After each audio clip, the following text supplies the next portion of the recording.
Hello, everyone. This is the Built with Django podcast. And today, on my fifth episode, we have Alireza Savand. Alireza, would you mind giving us a little intro of who you are, where you are, and what are you working on? All right. Hello, Russell. Thanks for having me on your podcast, Built with Django. I'm Alireza Savand, mostly to give a little bit easier life for people. Just call me Ali. I'm a Django developer mostly from background, and goes back to, I think I met Django around, 12 years ago, 11 or 12 years ago. I work in a bunch of different side projects aside from the full-time job that I have in another company where I work as a head of engineer. But my side project or any full-time project that I get on, my first weapon of choice will be Django and Python, since I have the most comfortability with it. First of all, let me say I love your name. I think Alireza is a very cool name. Thanks. Sure. And okay, so Django developer is awesome. Love Django. Hopefully everyone who's listening love Django. So let me ask you a couple questions regarding your personal experience with Django and just in general. It seems like you said that you found Django about 12 years ago. Would you say that's where your programming journey started, or did you start learning even before? My journey started, I think, back in I was much younger. I would say I think I started programming around 2003, 2004. And mostly was the first thing that I learned was the language C. Back in days, I would say where I grew up, there wasn't much of exposure to programming or anything like that. I didn't know much people about it. And I think the only word that I heard about programming was mostly of my mother, because even before I was born, she had experiences programming.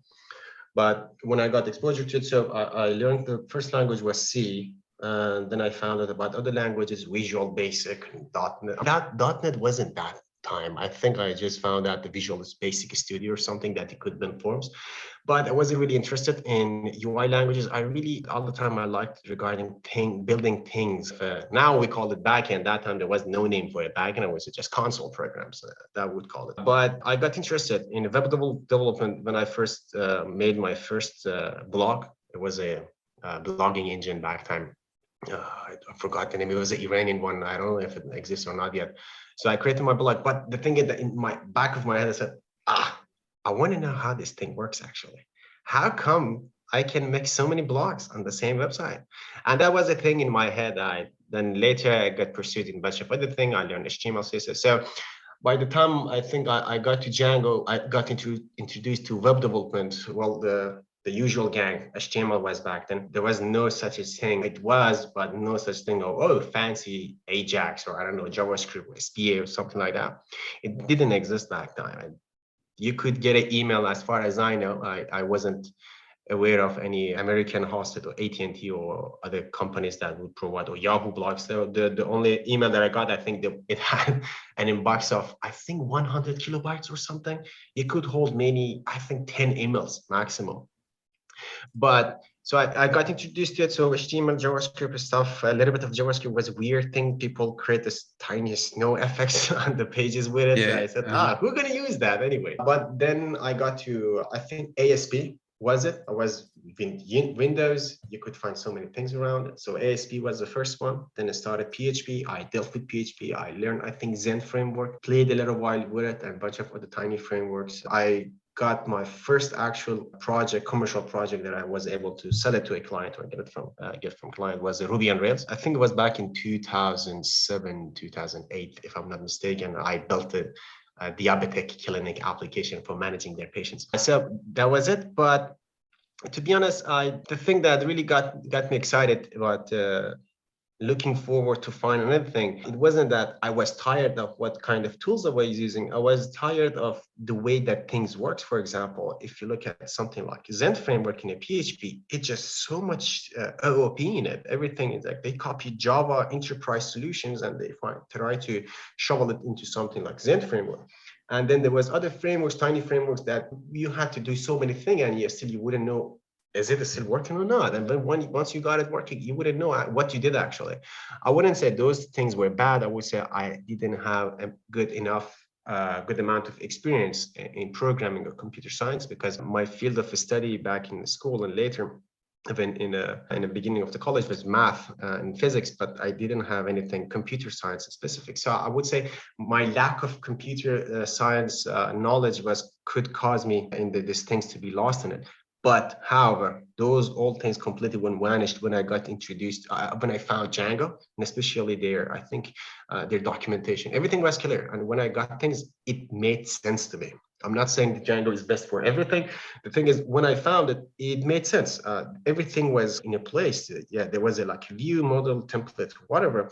But the way that all the things get in harmony together made perfect sense. And later, when I go further with it, I found out, I think this is the one I want to just stick with it. So once I learned Django, I didn't go to find other good frameworks. I knew them, I found them. The bad thing with Django is that once you get comfortable with Django, you're going to compare everything with Django. Like you're not going to say, like, you're going to ask why there is nothing similar in Node.js for it. And so, well, the Node.js, they like everything to be lightweight and connect everything together. But also, if I built something, where are going to be my migrations? I want to handle migration. Back then, we got introduced to South migrations, and later they implemented in the core.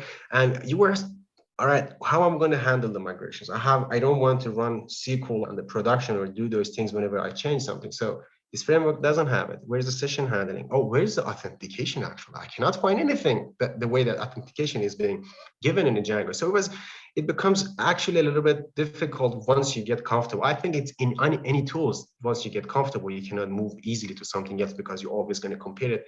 And I wanted to just master whatever, I wouldn't say a master, but I wanted to just learn as much as possible with whatever I had. So every work, every job opportunity, every contract that I got was I stick to Django, and I had my reasons, not like a stubborn, and we'll just explain why we should do this. I even remember I got hired in a company that a majority of them were Node.js, and they would use Golang, and they want to create an API. And I got hired there to do that, got a contract. The issue was everything would just, one of them use, I don't know, Node.js, the other team would use PHP, and the other team would use Golang, and you didn't know what's going on. So for the LPI, I said, I'm going to use this Django. It give it just one more. Let's just add one more to the trouble. Maybe it's worth it. So yeah, I built that API. They use it, and I think it's still used in production. Nothing much. I think a couple of times they got in contact with me to just upgrade it and then do some tiny changes, but it still works. So I'm not saying I'm best programmer ever, but I'm saying we made something that was supposed to work and it was right tooling. So it works. That's why I stick with Django. So to answer your question, yeah, I think it was a long answer. Yeah, I got introduced to Django after trying and a bunch of other things and learning other stuff. Well, that was a lot because so many things that I want to ask as a follow-up. First of all, I don't think I've ever talked to a person who had so much experience in programming. First of all, it's crazy to know that your mother you started 2003 and your mother was programming even before that. And I don't think programming was nearly as popular. Obviously, there was computer programmers, I don't know, like in 90s, maybe even 80s, because there were computers back then.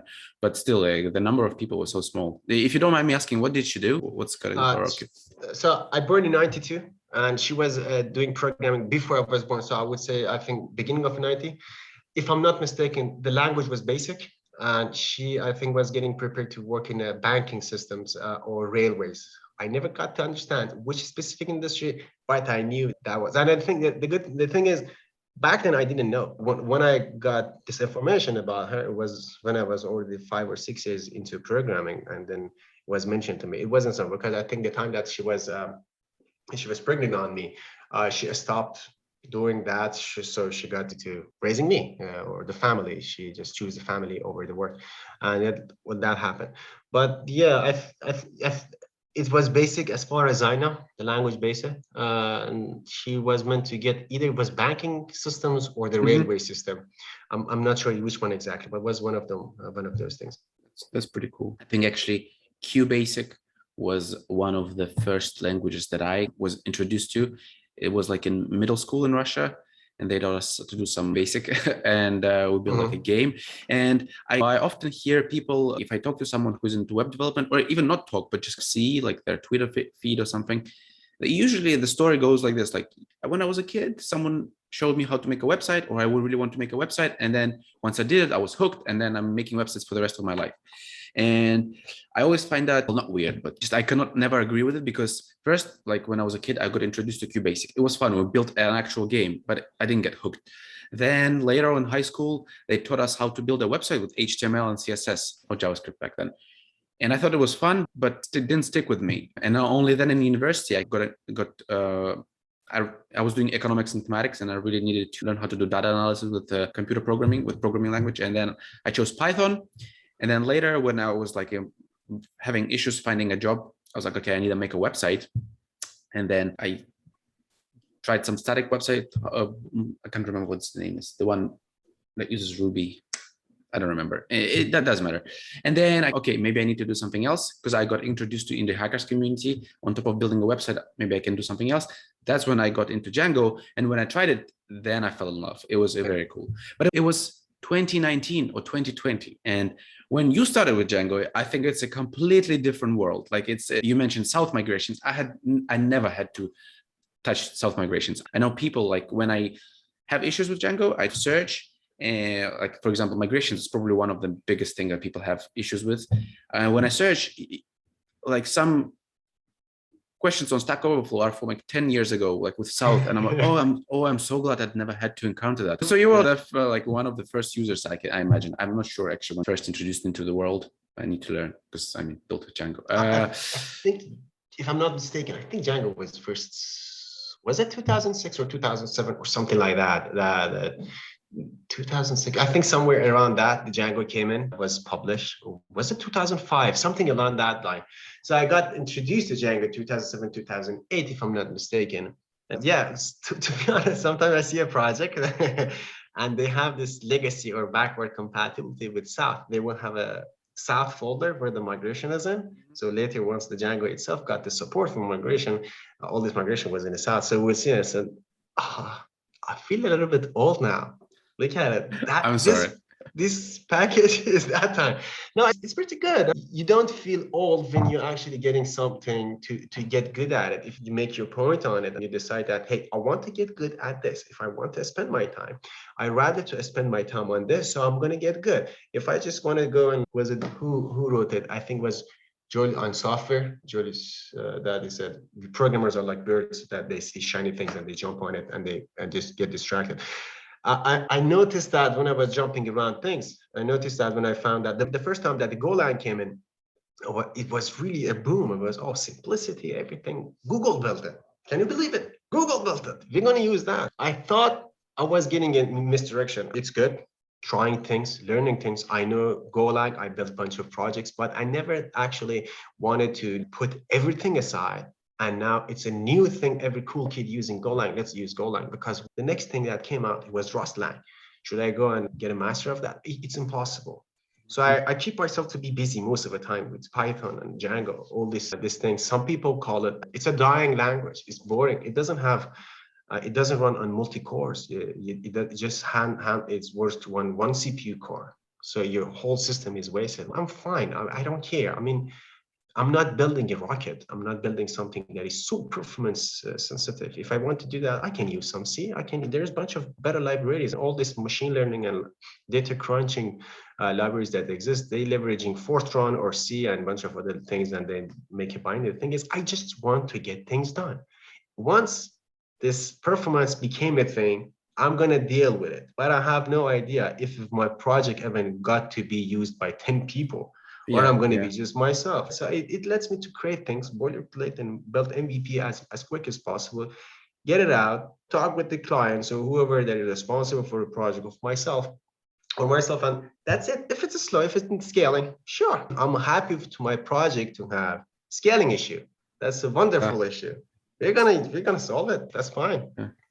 It's funny that you say, well, you used an example of building a rocket, like I'm not building a rocket, but funny enough, I believe NASA, they use Django for their, obviously they're not building rockets with it. No, it's funny. That's true.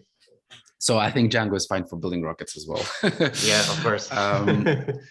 Okay. And actually I only had 4 episodes, but usually I have, as I mentioned, people less experienced. And I usually ask like, when you were learning Django, what was the hardest thing? What resources did you use? So it doesn't very much apply to you because you have much more experience, and it's much harder for you to remember like what you were doing when you were just learning. But regardless, I think even if you don't switch up the language to Rust, to Go, and you still encounter new things when you're working on a project. So if you are building GoNevis, for example, which we'll talk about later, and encounter an issue, or you want to learn something new in the Django, how, because it always grows and adds new features. How do you learn? Being the experienced programmer that you are, I think people might find it useful to know, like how you try to make it as efficient as possible, I guess. What's your preference? In case of Django itself, or any like problem domain? My question was intended for Django specifically, but if it's very different from other things, then sure, I would love to know that as well. Sure. Well, the Django the documentation was pretty good. And I found a bunch of tutorials, a bunch of things around the internet. And they were describing how to build things, The first time that I see it, when I learned Python, to be honest, through Django, because I didn't have any use for Python itself, because I was doing with web development. So I wasn't doing anything else. So Django itself, I found a bunch of tutorials. I think I was able to get some really old books around it, but the thing is, they were not helpful. I think the first book I purchased around for Django was actually 3 years after I was started with Django. But I wanted to learn something, but I don't remember the name of the book. But the code wouldn't work because the version has been changed. A bunch of other things had came in, so it was useless. But I learned some stuff in it. But I would say the tutorial on the internet itself. I'm a self-taught developer, so things after a while, the hardest part about learning something is that regardless of whatever you are learning, is, in my opinion, that you have to learn how to learn. As long as you don't know how to learn, you cannot teach yourself. How you can teach anything, even really messy tutorials or books or whatever. As long as you don't know yourself how you're going to learn things, you cannot learn things. Once you get comfortable, once you push a little bit yourself out of that comfort zone of getting things ready to your brain, once you go a little bit push yourself, things get easier. Much easier. You will see some people, for example, some really successful people that you see them, regardless of what they do, in most cases, regardless in what they do, they are exceptional. I don't want to make it this as a praising Elon Musk or Bill Gates or any other successful people. But the thing is, you can see anything, I wouldn't say anything they touch, but things they pursue, they have this persistency to learn it themselves. They never say, I'm going to hire X and Y and they're going to do it for me. Until they don't learn it, they cannot do it. So it was the same thing for me. They're like learning languages. Back then, I'm confused when how I got started with C, because C, right now I'm looking at C and sometimes, dude, how could I learn this thing right now? If you give it this C language to people that learning from some boot camps or this coding camps or whatever, they say, what's that? What is that star? That pointers? Now talk about pointers. But the thing is, once you try to do that, you will find much more other things much easier because you got to that after that point. Now, when it came to Django, it was tutorial. But one thing that really was useful, I talk about lack of computer science fundamental for me was, I think, damaging the way that I was working with other technologies, was that once I got to Django, the source code was like the source of truth, actually. Everything was explained in the code, even if not properly documented. You would see what things happen. Some people still, I would say, complain that there is so much magic in Rails or so much magic in that language or that framework. I didn't find that much of magic in Django. It wasn't just you pip install, let's say, uploader, file upload, and everything works. I remember in Rails that I wanted to upload that, have an uploader, and I think it was a package gem called, I forgot, proper something or pepper, something like that.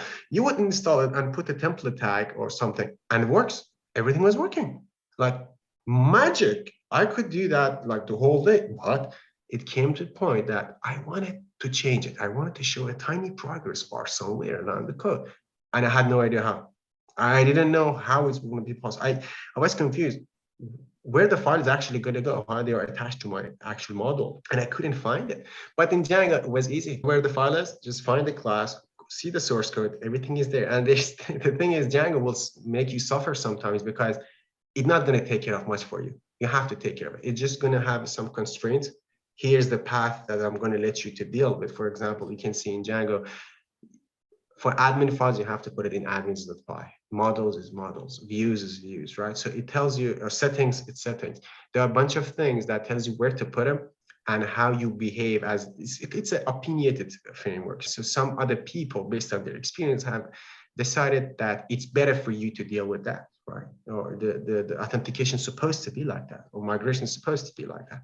So some bunch of things are there ready for you, but the rest of the thing you have to do it. It's not just install one file and everything's there, right? So it boosted my learning really much faster. I started learning really quicker with Django. I think one of the reasons I got much more comfortable with it was I believe anything that I get problem with, I can go through the source code and find out how it works, how to change it. That's true. Like when when I started learning Django, I knew a little bit of Python and source code. I don't talk about source codes. I could not look at it. It's just too confusing. Even to be honest, the official documentation, I'm not sure what's happening. I started with tutorials and just doing something and then something. And then, like you said, I want to change something. I don't want to do exactly the same that the other person did. And then it breaks. And I'm like, okay.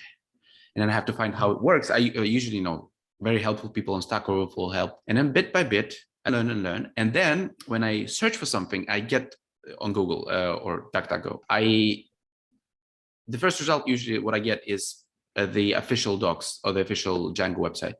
And at some point when I started using that and I started using the source code and it made sense to me, it was a very pleasurable experience. When I think it's just it's the next level of understanding, when you understand the code and you can search for solutions that someone didn't ask or someone didn't answer on the web. That's very cool. It's the next level. And I hope that people who are listening to this, if you are still a beginner, you kind of stick with the language, you keep learning, keep improving, and then at some point you'll find it comfortable working with the source code. And when you do, you can solve any problem. There's no stopping. That's one. And I was gonna ask something else, but I forget now.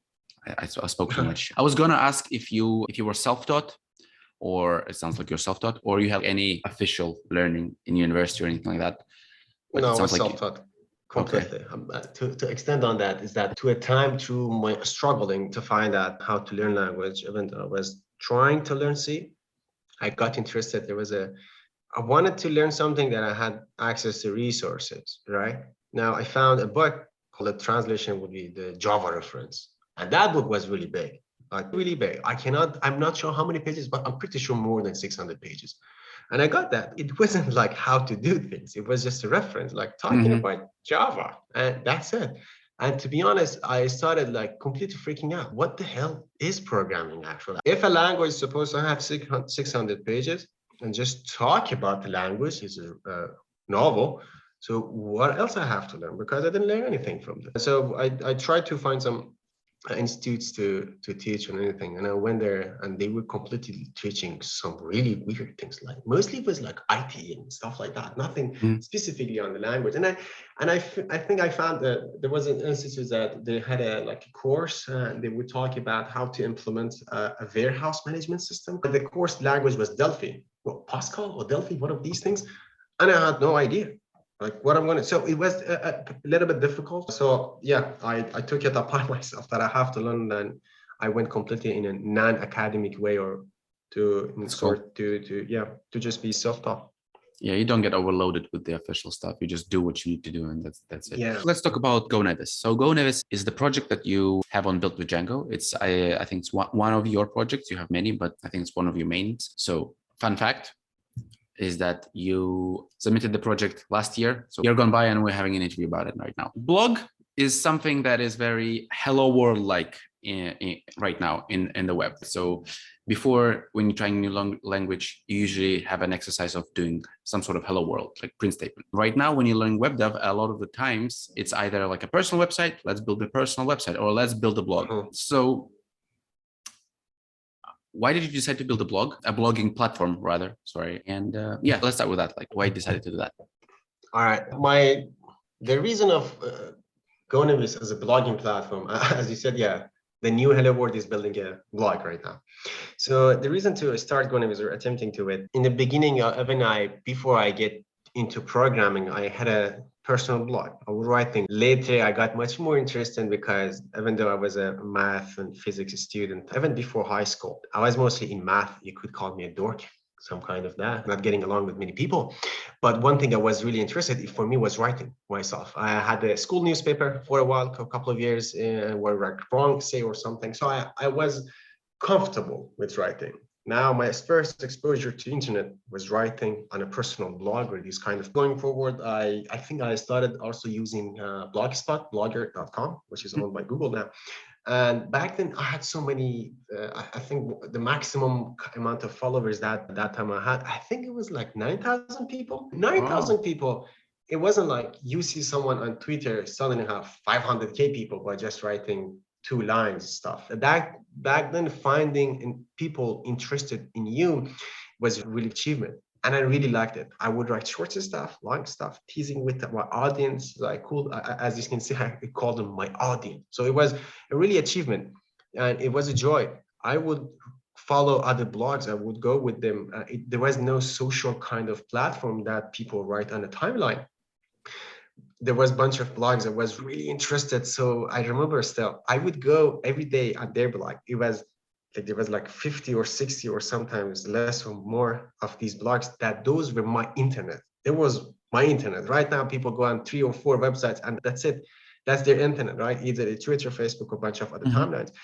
And that the joy that waiting for your own, some writer that you enjoy the reading and getting close to them, it was really joyful. Well, time passes, and then a social network get a hold of it, like Facebook. And I think the breakthrough was the time that Google Reader, that was RSS feed reader, Google stopped it and completely discontinued it. We had so many RSS feed and we comment and talk and go into so many discussion about things, but it was dead.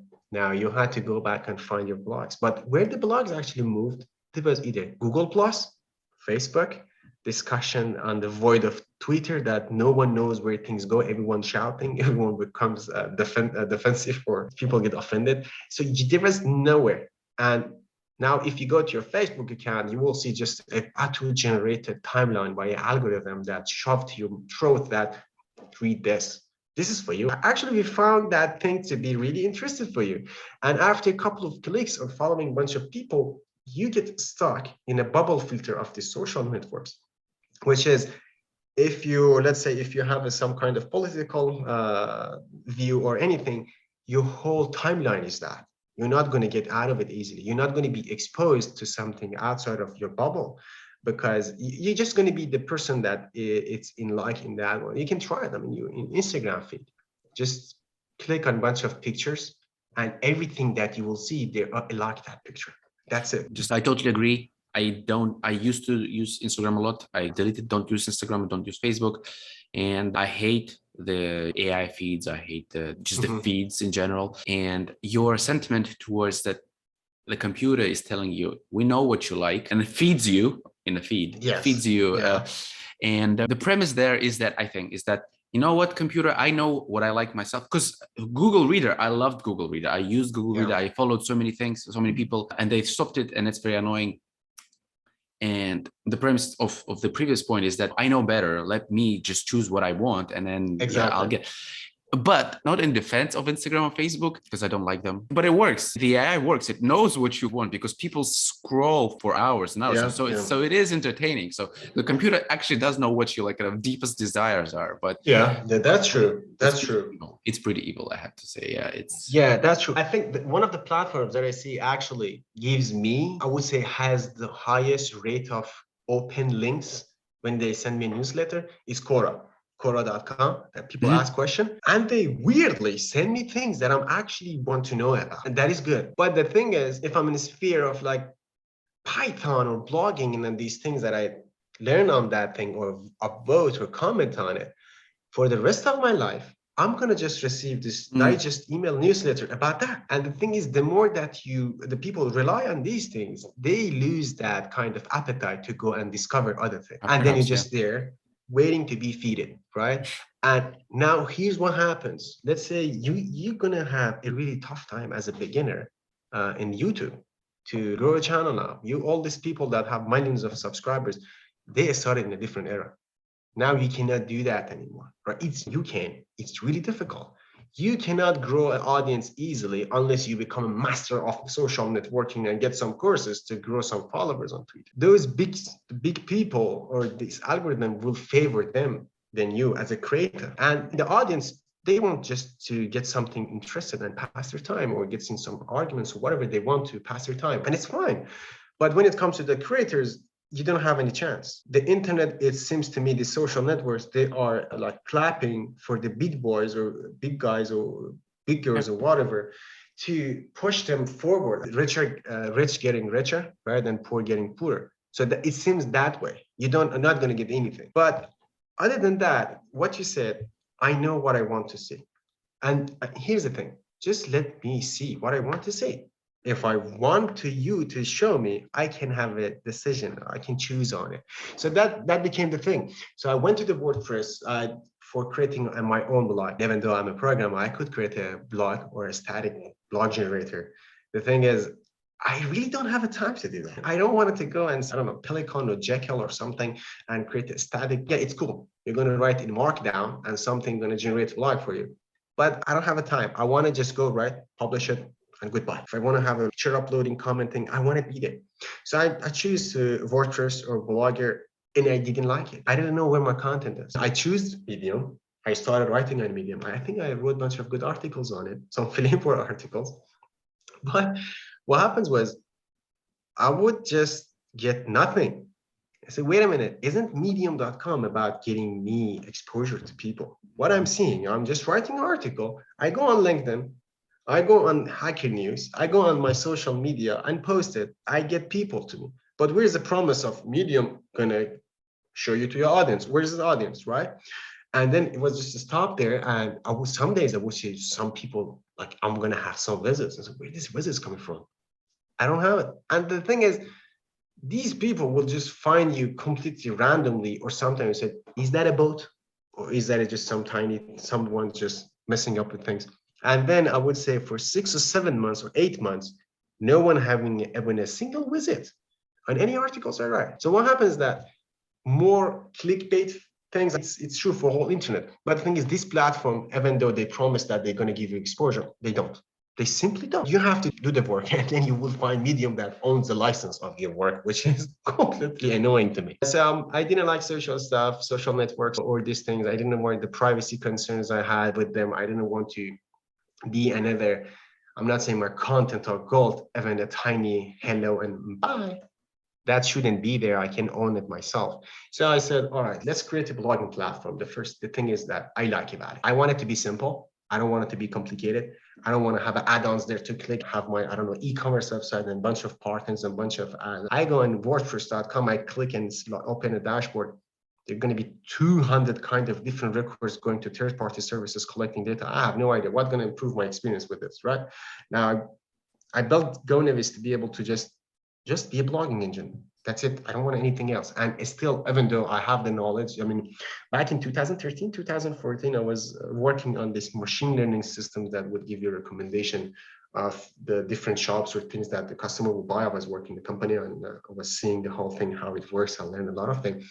So I can do the same thing. Now, the tons of library to build a really sophisticated recommendation engine. But I said, I have not deployed anything such that on GoNevis. The GoNevis is just there for at least myself to the time that I missed the way that blogging was about.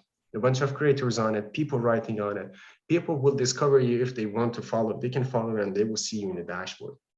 And that's pretty much it. And we try to build it simple, not all this, install this plugin, install that, put this on, agree to this, and let's just farm the whole data on their thing. No, we still don't have any kind of tracking even on GoNevis. We don't even have Google Analytics or any kind of analytics on it. I don't care about that. If it, I would say my kind of measures and how people happy are is about when I get a feedback from them by email and how many angry emails I get sometimes. The thing is, most of the happy people, they would not tell you they're happy about it. They might mention it, but most of the time you get angry people complaining about things, right? Mm-hmm. So that's how I get a feedback. And I love the angry emails that I receive from people because I can iterate on it whenever I see something that is not working as expected. So the GoNevis was an attempt to get myself at least a blogging place, and other people that will look like to have a blogging place like that. How many people would you say have I was going to say how many people have an active blog, but it's very hard to define what's an active blog. But in general, like roughly what you're feeling about it. Myself, in GoNevis, I think I follow like 50 blogs in GoNevis that are pretty active. At least myself, I follow them, excluding my brothers. I don't follow them. It's just a joke between us. But yeah, there's 50 people that I follow, but there are many others. But I don't know how many actives. It's now I cannot go and look at the database to see how many new posts coming. There are so many posts coming, but I have to run some analysis on them to see who's actually active. And I don't know what's the measure of active, because the blogging is that it's different segment by segment. If someone is a marketer, it's different how to deal with it. They could post a blog every 2 days or every day or every hour. There are some people that keep a personal thing and they don't have a schedule. But I can say out of this, for example, per month, we have around 7,000 to 8,000 new posts that have been published on GoNevis. Wow. I think 20% of the posts that we'll see is most of them are just draft. They don't get published, but later next month they get published. And by now, I'm not sure, I haven't checked, but I think we have over 80,000 posts in a database. Now, we don't advertise GoNevis anywhere, like putting advertising or whatever. We just left it to grow naturally, grow organically. No. So how would you say you attract? Well, not attract, but how do people find you? Do you think? In the beginning, I put GoNevis in some of websites. I think there was another website such as yours, built with Django. And I think there was another thing, djangosites.org, something like that. Yeah. That's the first one. I put it in some comparison websites as well and put it there. And that was pretty much it. I think, I also recommended to some people on Reddit. I'd post it. The thing is, the moment I put something on Reddit, I get banned from it, either for self-promotion or something like that. And it's no one really. The blogging it's a skill. Is you have to package it up as if it's good for people. Yes, I need to put it there and say, but now I think in the beginning it was pretty difficult to find someone to come. So I just ignored anything. I did not want to spend my time on finding people. So what I did, we just tried to keep it healthy, like implementing things in it. Because for a while, I would say, in the first we wanted to run advertisement for it, but we looked at it, said, let's put advertising. But what are we going to advertise? We are a blogging engine. There are like hundreds of them out there. And there are really good ones, actually. From the end user perspective, WordPress.com is good. Medium is great. Ghost is even self-hostable. You can go do that if you're a hacker, if you want to deal with it. So why they choose us? I cannot say, yet another blogging engine. Try us because we are different. But no, that wasn't. We couldn't do that. So we tried to do what we had in mind about it. Keep it simple, even though some stuff in the back end of the GoNevis are pretty annoying, complex. But we kept it as simple as possible on the front end side, at least. Limited bunch of things, give less options, do that, do things. By the time that we said we want to run ads on it, not there. I would say until you have a really clear mind or clear goal on what you are going to build, you have not decided when I'm going to actually sell. Because if you're not going to sell, why you are putting advertisement? As GoNevis goes, might be one of your questions, but as GoNevis goes, we don't have anything in mind to sell it to someone or another company to acquire us or buy us out and get money. No, GoNevis also started as a kind of place for us to do challenging things that we had in mind, to try things like our playground where we can handle things. We never looked at it as a commercial product, but not looking at it as a commercial product also damaged us, because I got so many people asking me, how you are running for free? What is behind it? What's a catch? And there is no catch. There is no expenses, actually. The expenses was really low for the first couple of years. It was like, I don't know, $20, $30, something per month. I would say we paid for most of the thing. And it was not much expenses. And I was learning much more. It was a learning opportunity for me and my two brothers that we work on it. And people got suspicious about it, that we are stealing their pictures or something. So we did. We just said, you know what? We should put some paid plans at least, right? Maybe some people get more comfortable. And if you look at our paid plans, it's basically everything that is in a paid plans. They exist in a free plan as well. There's just some really thing, because we didn't want to sell it. The thing is, what GoNevis has become, we still have not reached the final thing that we had in mind. So, but to my surprise, we had actually, I think 2 or 3 people in the first week that we got it. So, all right, that's unexpected. That's unexpected because we didn't say anything. We didn't run any advertisements, suddenly a bunch of people. We didn't even send any promotions or, I don't know, email to people that, hey, we have a pay plan. Do you want to join? We got just 3. And since we didn't have Google Analytics or whatever, we didn't know where they came from. So I think people just found us and said, all right, let's pay for this and let's get this. But yeah, I would say finding us is just, I think, organic. People now finding us through Google, bunch of other websites, but mostly from search engines. They found us and they come to the system. Interesting. That's very cool. So how do you host the website, if you don't mind me asking? Sure. In the beginning, I used Heroku. Was good. I used Heroku even in their beginning time, even when they just announced they were first Rail company, Rail deployment, but then they had this Python thing, and I put my Django things on it. But I put GoNevis on Heroku for I think the first one or the second year, but I didn't like it because it was really limiting. I wanted to change some of the stuff on Nginx. Wasn't possible. I wanted to deal with some tricky stuff, I think, at that time with Postgres or try some different thing. But the thing is, here's the thing. I got tired of Heroku, basically. I wanted to try something else. So after 2 years or 1.5 years, and also I wanted to increase the dynos. Charges, fine. I'm not saying they're expensive, whatever. But when you want to get bigger, especially if you're not having a funding or whatever, you're not going to survive on that because running for process of your web server to handle much more requests coming in, it becomes expensive. So what I did, I said, you know what, I'm going to run it. I'm my own thing. But here's the thing. I went and looked around. I went back. We had other project. I also work in web hosting services like VPSs and a bunch of things, work with OpenVZ, all this virtual container system. So I had experience with running a dedicated servers and VPSs or whatever. But still, I didn't like it because whatever I wanted to get, it could become easily like a couple of $100 per month if you want to get a good dedicated server, not a VPS. I didn't want to use a VPS because I wanted to shuffle more things in it. So I got crazy about it and said, you know what? I'm going to buy a server and host it in a data center. And I got that and I purchased that. I put it there. There's a server in St. Petersburg here in Russia. I put it there. So the server is just screaming there. And I have GoNevis and a bunch of other. I have 2 servers there just for processing everything. And then I also have 1 server for the Postgres. So I put them in a completely virtual private network, a VPN. So they talk to each other. So there's 1 database, 1 server. So you bought an actual server? So you have a physical server somewhere set up? Yes. Oh, yes. Wow. That's very cool. Yeah, it was one of them. And I said, you know what? I cannot run Postgres in Docker anymore. I don't like it. So I installed everything with the Docker Swarm, right? It's like a tiny thing of the Kubernetes. I really didn't want to run Kubernetes because the Kubernetes alone is just consume a lot of things and it's a completely different operation system, I would say. So I just run it with the Docker Swarm. In the beginning, it was the Postgres, the database that we mostly use in our project was running inside the Docker with a persistent volume. So what I did, I just purchased another one.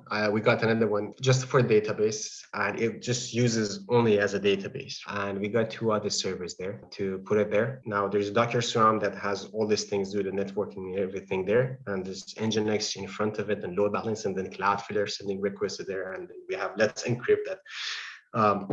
Keep rotating the SSL. Awesome. It's pretty good. It's really enjoying when you have the thing, but it gets really annoying when one of your hard disk fails. Then you have to actually call someone to go and actually change that hard disk. Right? And it's not, my DigitalOcean droplet just stopped working. Let me send a ticket. Now you're in deep trouble. But now the thing is, I'm not going to scare anyone. It's not a scary thing. I encourage everyone to do that because your cost will become really low. So to give you cost in comparison, my server is a 256 gigabyte of RAM, and it has 2 CPUs, I think 12 cores. Yeah, 12 cores, 2 12-core CPU, which is 24 cores, goes to 48 threads Intel.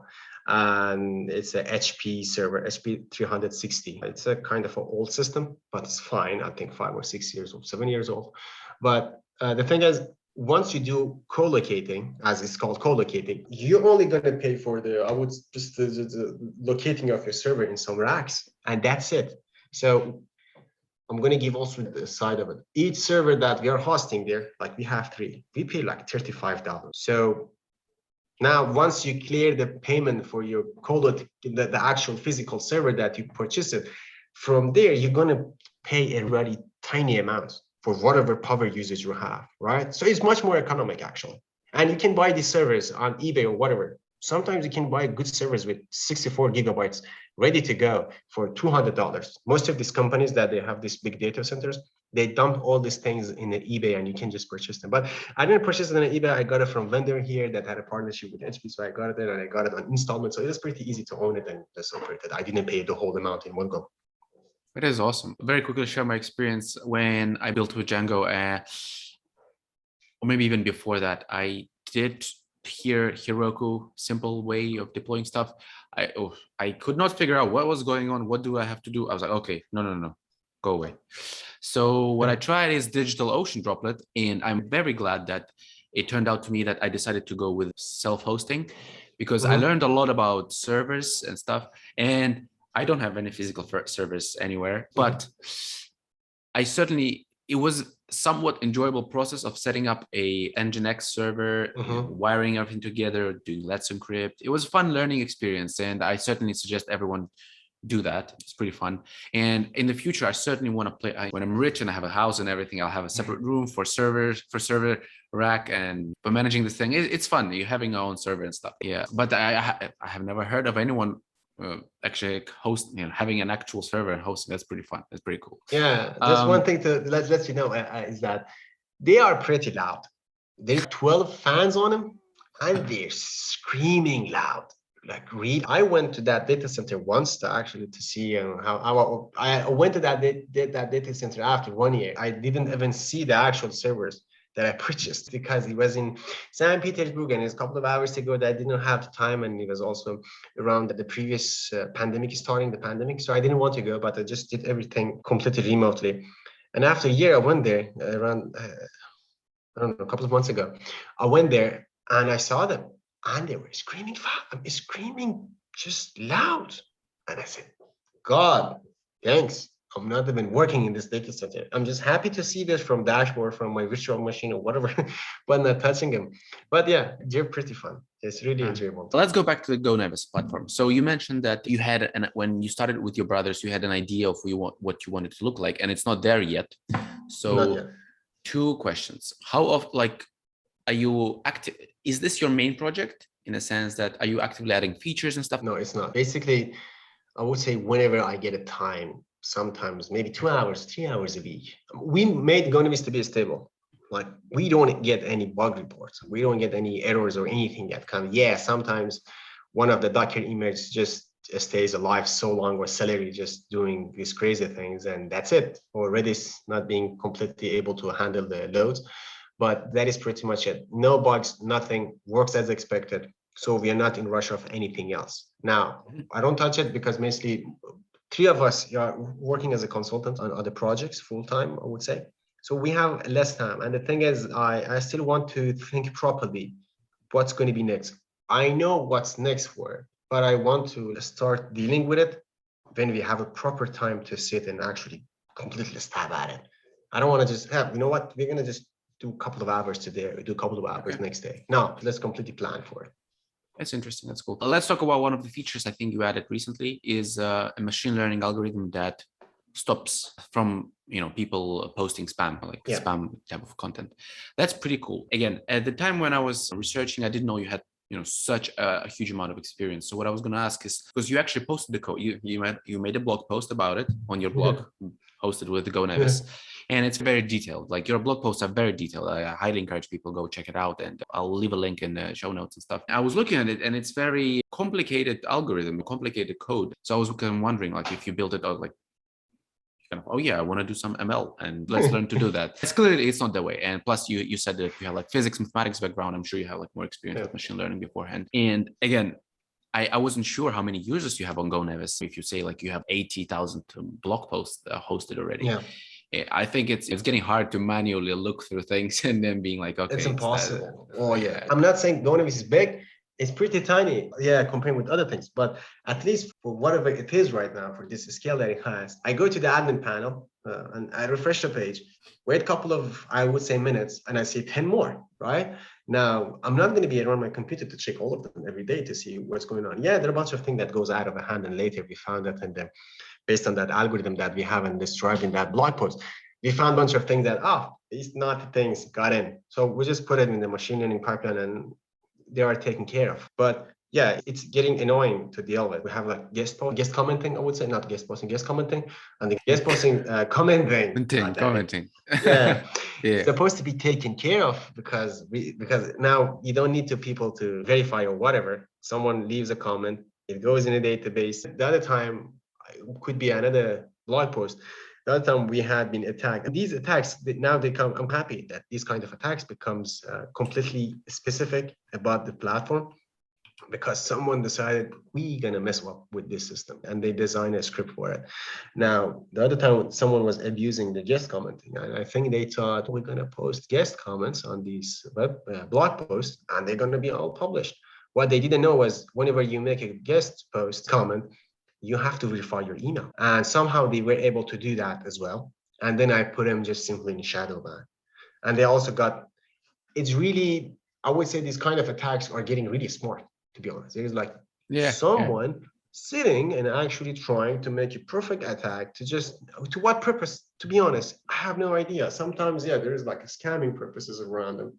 But I would say there's like bigger platforms. There are like so many more people on it. Why don't you go try that? Don't waste our times, both of us. Don't do that. There's more game for you there.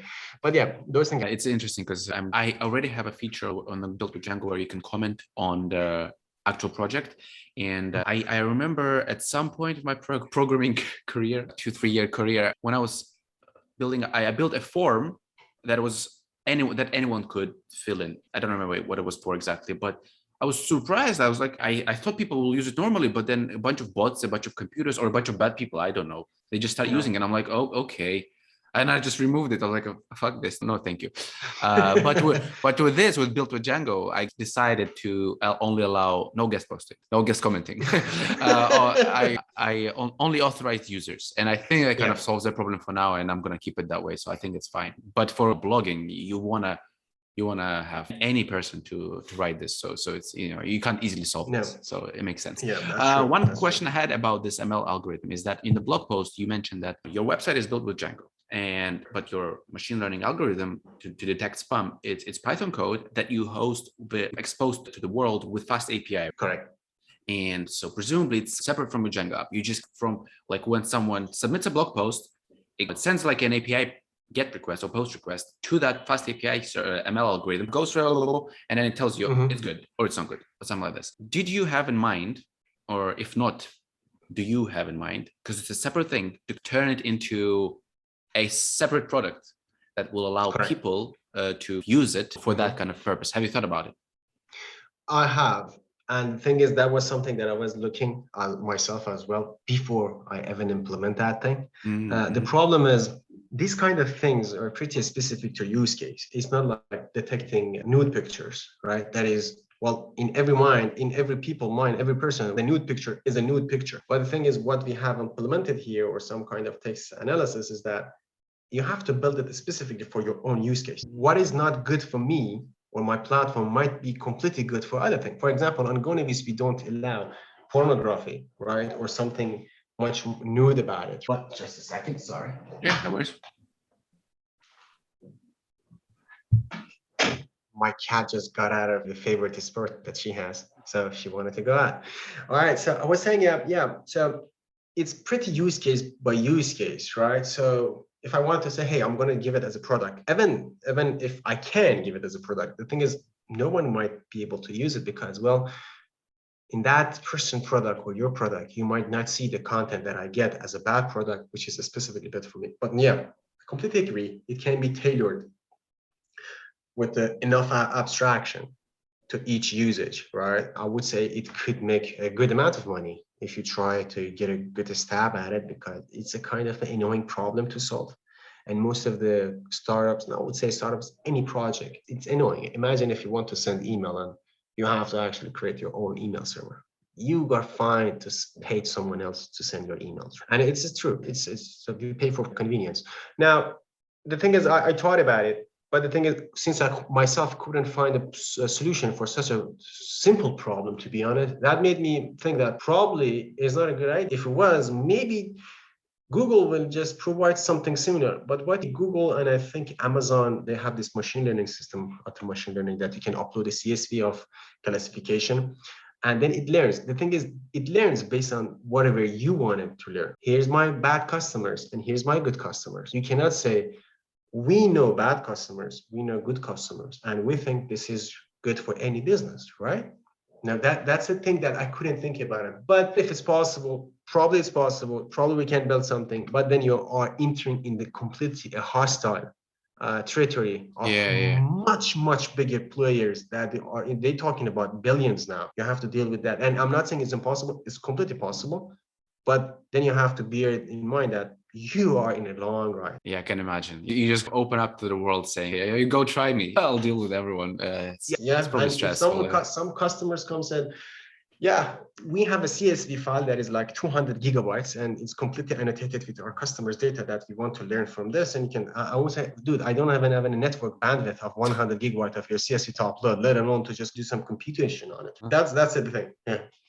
Okay, that's cool. Awesome. Let me ask you a couple kind of quick questions on your Django experience, just for people who are interested. Maybe I don't know. What's your preference with function-based views versus class-based views? Oh yeah, class-based views. I mean, nice. The moment they came in, I said, you know what? No longer function-based views, just class-based. I think comes from my background of being really OOP in it. But the thing is not just OOP, like thinking that way, is that the way that you can abstract things on it. You can abstract things properly. You can just do inheritance. You can not repeat your code. I really hate wet code. I always want to dry code. So I just do everything. Now, think about it. Look at the Django REST framework that they came with their the model that everything is completely combined together. It's kind of way that they are using they're reaping the fruit of the class-based system, the way that we are able. Now there is a dispatch. Previously, if we want to not be able to let the non-login users to come in, you had to put that record logging decorator on those function-based views, right? Now we can have a mix-in and no longer decorators, because the thing is decorators are sometimes really confusing for beginners to have an understanding. I remember back in 2012, every interview I would go on a Python jobs and would say, can you explain me what is a decorator? I said, yeah, dude, easy peasy. But then I found out probably it's a really difficult thing. Then I later found out, oh, so many people are asking about decorators.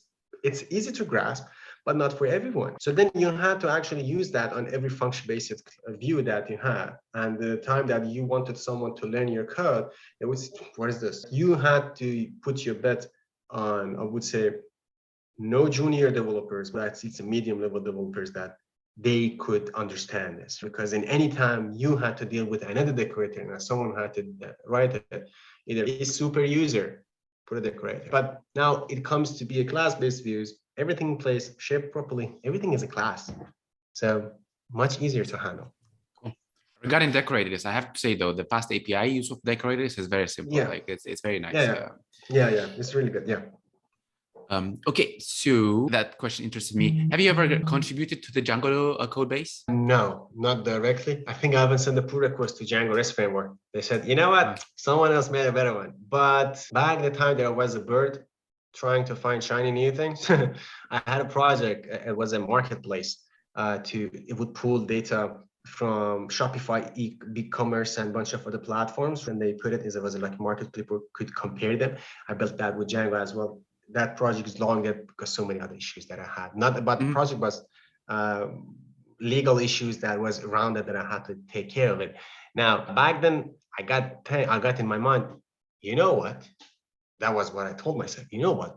My project gonna completely like bulldozer on everything, and I'm gonna have trillion gigabytes of data. I should use a web scale. Who's it? Who's that thing? The usual suspect, MongoDB. And MongoDB wasn't working with Django, right? That was the thing with it. Django never actually, I think I have a bunch of comments some places in Django tickets going, hey, guys, it's really good database, like a fanboy. So there was a fork of Django called Django non-rel. And Django non-rel, I tried to contribute to it. I even made a Django MongoDB cache backend that time, I remember. We published it separately. But that fork was a fork of Django, and I contributed, I think, a bunch of paths to it. So I was contributing patches to the main code of the Django, but mostly in case of it was not the Django itself. The thing is that by the time that I hit with a bug in a Django whatsoever, I see so many people have fixed it already.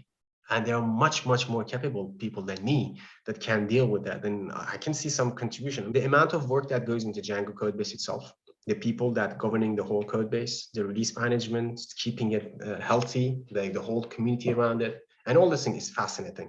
And I don't think even though I have a good amount of knowledge with Django, I still cannot see myself that I can deal with Django development itself for a couple of days. It's a different, complete beast. It's different thing. Yeah, for sure.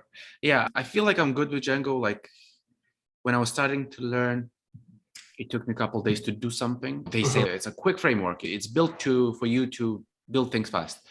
But I didn't know it. So learning slowly. Now, when I think of a feature, I'm like, oh, I think I can do it. And I usually do it within a day.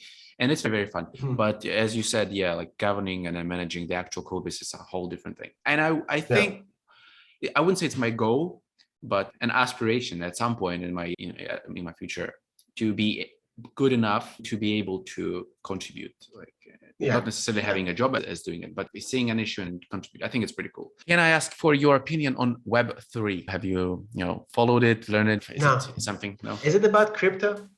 Or like Basically, the way they say is I started with Bitcoin, then Ethereum, and so basically, I think I heard this kind of good term, like Web 2 was a revolution in front end. Like you had Web 1 was just like basic HTML, but with Web 2, it's like when you have JavaScript and all this fun UIs and stuff. And Web 3, they say, that's what I heard, is a revolution on the back end. So instead of using Django or something, you have like smart contracts that govern how action. It's connected to crypto, to answer your question, roughly. I think around Web3, I also heard not just like this Bitcoin or in crypto or whatever around it or blockchain. And it was that some people Web3 by this point, I think would be many things, right? And also people talk about decentralizing the whole web, because Web 2 we let users to produce content and a bunch of companies come and take the advantage of it and host everything for themselves. Now the web is becoming closer. Let's now open it and decentralize it, right? Now, I'm fine with decentralizing or whatever. And I don't understand where did this crypto comes in or this contract. I had some experience with Solid language, which I think is around Ethereum project, right? Solidity? I tried building.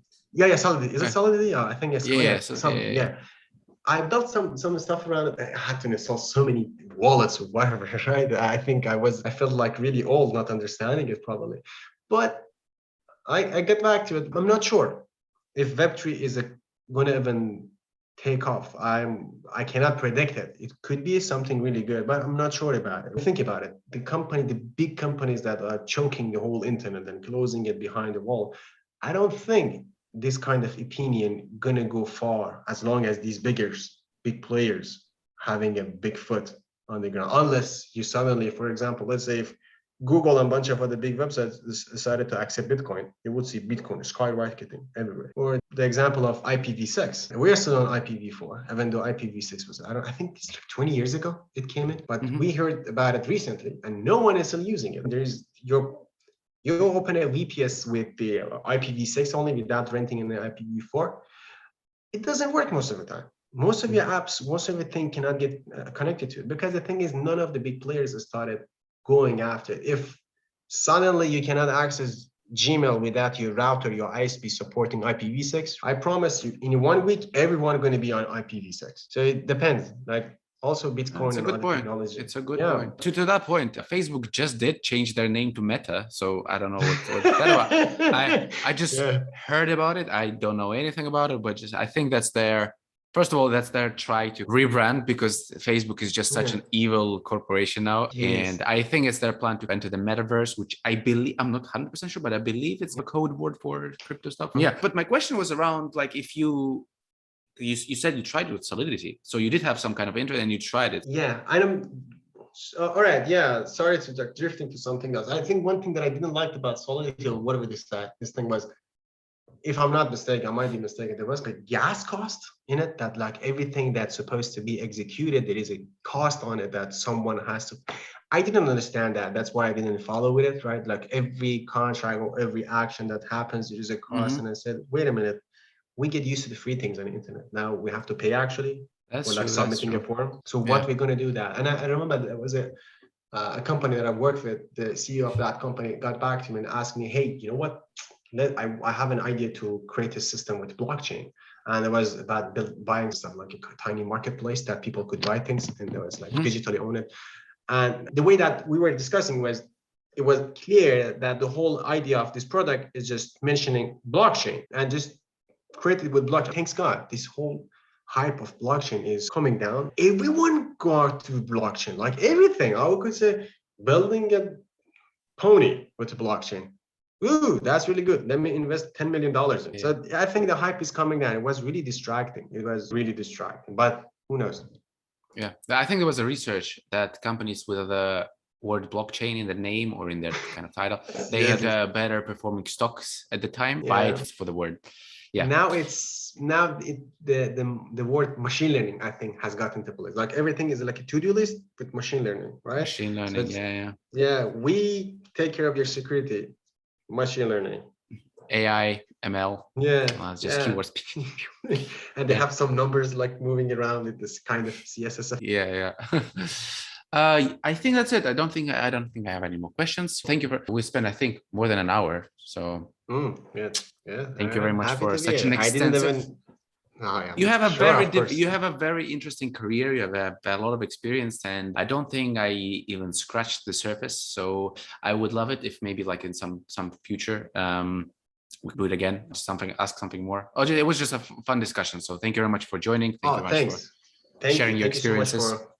Thank you so much for having me and also having me this discussion. I haven't had a long time. I had not discussed with anyone actually most of these subjects, because due to being really busy, it becomes really harder to discuss anything and go on in subject. I would say if you never think that, I tell to anyone, never think that you don't have enough experience, because whatever experience that you have accumulated through years is that because whatever you had needed, right? The moment that you get involved with a project that requires much more, you can see. I look at it myself. 15 years ago, I would go and find some code bases, some source code, whatever. Even after, like I would say, when I had a really, really good experience in programming, I would go on some websites and see some source code. I wouldn't know what they're talking about. I would just look at it and what is this? Whoever wrote this, either were they out of their mind, or they didn't know about programming, or were just monkeys like hitting the keyboard, or some geniuses. Whatever it is, I don't know. But the thing is, the problem is that you don't have the knowledge in that domain, the language, the frame. You have everything that you need, but you don't have the knowledge for that domain. Right now, if you have not worked with, let's say, a warehouse management system, for example, and you are master of Django, I give you the code base of that warehouse management, you have no clue what's being done. Because what you're seeing at the whole process of solving a warehouse management system, right? You're not seeing a Django or Python. You just see someone was trying to solve a business solution. So most cases like that. So I tell to anyone, if you find the source code that is really hard to follow and you don't know what's going on, either look at it or just study a little bit on the problem domain, the domain that is being dealt with, right? A payroll system is impossible to look at it without knowing what is taxation, what is payroll, what is that the specific country that this thing is talking about. But if you're in let's say you create a blog engine or a simple website or CMS content management system, you see the source code and you know everything about it just automatically because you have the whole experience. That's some kind of thing that I read that Django CMS code base, and everything makes sense because I have experience building with content management system. Everything makes sense, just from top to down, done. But I go look at their Django shop code base, I have no clue what they are doing. What is this? Because they don't have the experience in that. So I would say, never think that you are scratching surface of thing. There are so many people that don't know. They think right now, you have 1 year experience. There are people that think they're going to get to you in 1 million years. The thing is, usually people reach the place, whenever we reach something new, we say, I'm not enough. And that's a good thing, because if you say I'm the master of everything, you're not going to go further. You have to know that you don't know. Once you know that you don't know, you can go and further and just know more. That's the thing. So now 3 years, I think, is more than enough. 2 years is more than enough. People with 6 months of experience, but they are productive as hell. I have seen it. Yeah. And I've seen people with 15 years of experience. They're not productive. They don't know what they're doing. They just create bugs and after bugs, and they call it a job. That's the thing with it. What would you say? Do you have like any advice for people who are listening, who are perhaps in the beginning of their journey, or 2 months in? Do you have any advice in just maybe around Django, maybe in general? I would say from my own experience and also from people that I sometimes teach programming or mentoring them. In the beginning, programming is, from my own experience at least, is really hostile. It's really hostile towards you. The only thing that it does, it pushes you away. No matter how much you love it, no matter how much you think you're gonna be successful at it, it's hostile. It twists your mind. It makes you tired. There are gonna be bugs. There are gonna be issues. There's gonna be lack of knowledge. There's gonna be time that you don't know what you're doing. But the thing is, with enough persistency, with enough being stubborn at it, and enough to go, the more power that it pushes you back, you just go at it. You eventually learn it, right? It's not being, it's not brute forcing your brain. It's that you are just now dealing with something that had changed people, like changed humanity for at least this last 60 or 70 years. It's something new to our brain. We don't know what it is. You can learn fishing in, I would say, a couple of days or a couple of months, right? If someone teaches you. You can learn driving, but after some like 20 hours or 60 hours of the teaching of the driving school. But when it comes to programming, we are dealing with a different thing. And it's hard. In the beginning, it's really hard. It is really hard, especially if it's self-taught. But don't give up on it. It's nothing to be scared about. Once you learn the tiny thing, once you pick up some breadcrumbs, and you're gonna go much faster. The human is like the brain is like a muscle. You give it some exercises, and then the previous yesterday exercise is nothing for it. It needs more. It's just a beast. It never stops eating. You get master of, and for people who have not, don't know any kind of programming language, I would say, once you learn this language that you're dealing with, regardless of whatever, once you learn it, you're going to be hungry for another language to learn. You will be weirdly excited about finding another thing, right? You get master of Node.js and you want to try Deno. If you get master of Deno, you will find Rustlang now. And you never stop. And the thing is, you just learn one thing, all the other things are easier to go with. Just learn something, just find something, never give up, find a problem that you're really excited to solve. You're gonna deal with it in no time. That's a good advice. Push through, and you're just gonna love it. Yeah, that's a good, very hopeful, very hopeful. Oh yeah. Well, thank you very much, Alireza. Thanks for taking the time to talk to us, and yeah. Thank you very much for your wonderful podcast and having me on this. Sure. All right.